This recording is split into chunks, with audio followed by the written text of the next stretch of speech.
Marshfield Community News is powered by Tiny & Sons Auto Glass.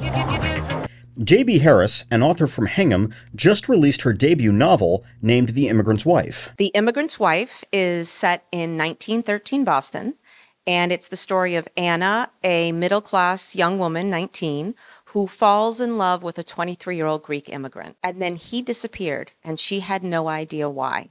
But the reader does, because it's told in dual point of view. So we follow both of them through their journeys and learn why they had to give up everything, including each other, for their child. Everyone was telling me, write a book, write a book, write a book. I wasn't interested. I was writing short fiction.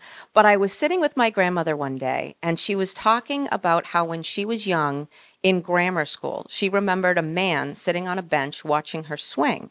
And she always wondered if that was her father. Through research, I was able to find out a lot about him, and I was able to answer some of the questions. Yes, they were married.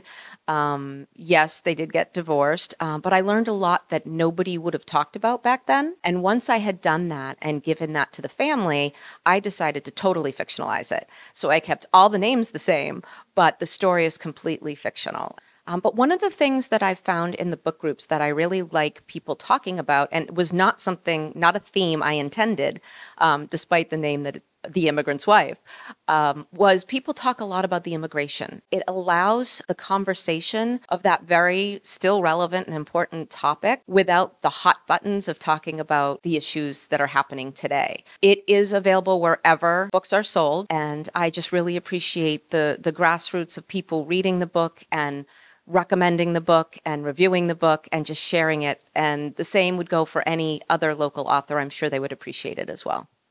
Marshfield Community News is powered by Tiny & Sons Auto Glass.